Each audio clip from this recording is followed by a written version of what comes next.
السلام علیکم ورحمۃ اللہ وبرکاتہ۔ الحمدللہ والصلاة والسلام علی رسول اللہ وبعد۔ سامعین کرام، بعض بھائیوں نے کچھ سوالات بھیجے ہیں کہ ان کے جوابات ہمیں آپ اپنے پروگرام میں دے دیجئے تاکہ ہم بھی سن سکیں اور ان کے توسط سے دیگر احباب بھی سن سکیں، اور ان کا کہنا یہ کہ بھئی تاکہ ہمیں بھی ثواب ملے، اگر کوئی اس کو پر عمل کرے گا تو انشاءاللہ یقیناً انہیں بھی ثواب ملے گا۔ ایک سوال حج کے بارے میں کیا گیا ہے، ایک نماز کے بارے میں، اور ایک موجودہ جنگ کے بارے میں۔ نماز کے بارے میں یہ سوال کیا گیا ہے کہ سجدہ سہو کرنے کا کیا طریقہ ہے، کب اور کیسے کیا جائے۔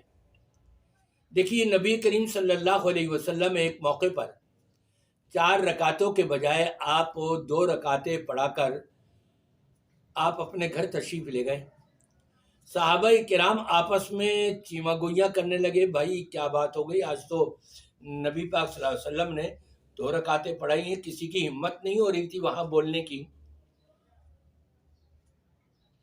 گئے، ایک صحابی تھے جن کو ذوالیدین کہا جاتا تھا، لمبے لمبے ہاتھ تھے ان کے، ان کو آگے بڑھایا گیا، نبی پاک صلی اللہ علیہ وسلم کے گھر پہ دستک دی، آپ تشریف لائے تو پوچھا صحابی نے کہ اللہ کے رسول صلی اللہ علیہ وسلم، کیا نماز کم ہو گئی ہے یا آپ بھول گئے، آپ کو پھر بھی یاد نہیں آیا؟ اور آپ نے فرمایا نہ میں بھولا ہوں اور نہ کم ہوئی ہے۔ کہا نہیں جی، کوئی بات تو ہے ضرور، کیونکہ آپ نے 2 رکعتیں پڑھائی ہیں۔ دیگر صحابہ نے بھی کہا جی ہاں، آپ نے 2 رکعتیں پڑھائی ہیں۔ یہاں اندازہ لگائیے، بھولی ہوئی بات نبی کو پھر بھی یاد نہیں آ رہی، لیکن ہمارے یہ سنی ٹنی جو ہیں یہ کس طرح سے چھلانگے ادھر ادھر مارتے ہیں اور کیسی غلط تعویلیں کرتے ہیں۔ دیکھو جی، نبی نے کہا کہ نہیں میں نہیں بھولا ہوں، تو نبی تھوڑی بھولتے ہیں۔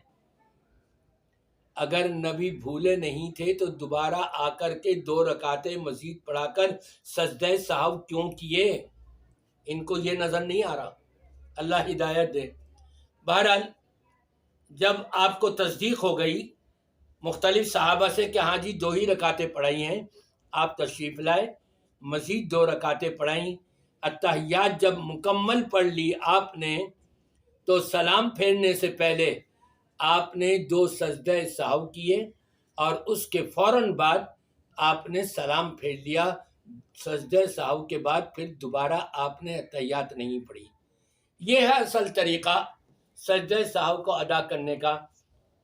سجدہ سہو کے اندر جو دعا آتی ہے وہ ہمیں یاد کر لینی چاہیے، اور اگر کسی کو یاد نہیں تو کم از کم یہ سبحان ربی الاعلیٰ، سبحان ربی الاعلیٰ، سبحان ربی الاعلیٰ جو دعائیں پڑھی جاتی ہیں سجدوں میں، وہ تو کم از کم اس وقت تک پڑھتے رہیں جب تک یہ یاد نہ ہو، اور وہ یہ ہے سجد وجہی للذی خلقہ وشق سمعہ وبصرہ بحولہ وقوتہ۔ دوسرا سوال یہ کیا گیا ہے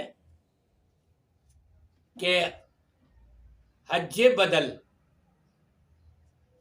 کس صورت میں کیا جا سکتا ہے۔ دیکھیے، نبی کریم صلی اللہ علیہ وسلم کے پاس سوال کیا گیا کہ میرے والد حج نہیں کر سکے، بیماری کی وجہ سے یا کمزوری کی وجہ سے، کس وجہ سے، تو کیا میں حج کر لوں؟ ان کی طرف سے آپ نے وہاں یہ تعلیمات دی گویا کہ یہ ایک طرح کا قرضہ ہے،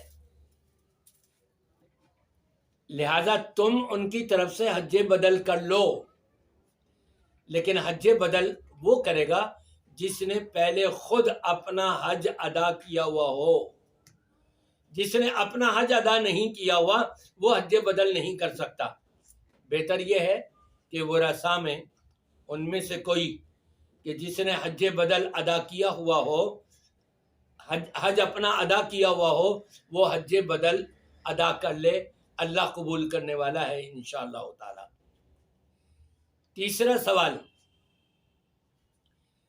جنگ کے بارے میں کہ جی انڈیا اور پاکستان کی جو جنگ چھڑ گئی ہے، اس میں ہم کیا تدابیر اپنائیں اور اختیار کریں۔ سب سے پہلے نمبر پر اپنا رابطہ اپنے اللہ سے مضبوط کر لیں، اور اللہ سے اپنا رابطہ مضبوط کرنے کے لیے ہر قسم کے ظاہری اور باطنی گناہ کو چھوڑ دیں، ترک کر دیں، اور جو بھی اعمال صالحہ کے اندر ہم سے کوتاہیاں ہوتی چلی آئی ہیں، ان کوتاہیوں کو ختم کر کے اور اعمال صالحہ کے اندر ذرا آگے بڑھتے رہیں اس کی ادائیگی میں۔ یہی تقویٰ ہے، یہی اللہ کا ڈر اور خوف جب انسان کے اندر قائم ہوگا اور ارکان اسلام کی پابندی کر رہا ہوگا، اب جو بھی دعا کرے گا یقیناً اللہ کی بارگاہ میں قبول ہوں گی۔ مدد کرنے والا اللہ ہے، ہمارا اللہ سے رابطہ مضبوط ہوگا تو انشاءاللہ جیت ہوگی، اور اگر اللہ سے رابطہ مضبوط نہیں ہوگا تو پھر جیت نہیں ہوگی۔ اکثریت کفر اور شرک کر رہی ہو، بدعات کر رہی ہو، اور اپنی اصلاح نہ کرے تو رب تبارک و تعالی مزہ بھی چکھا دیتا ہے، اور پھر کہتے ہیں نا کہ گھن کے ساتھ چنا بھی پس جاتا ہے۔ برے لوگوں کے ساتھ پھر اچھے لوگ بھی پس جاتے ہیں۔ لہذا سب کی ہماری یہ توجہ ہونی چاہیے کہ ہم اللہ کا ڈر اور خوف رکھتے ہوئے، ارکان اسلام کی پابندی کرتے ہوئے، کفر اور شرک اور بدعات سے اپنے آپ کو بچاتے ہوئے اللہ کی رضا کے لیے تمام وہ اعمال صالحہ کا ذخیرہ کرتے چلے جائیں اور اس سے دعا کریں۔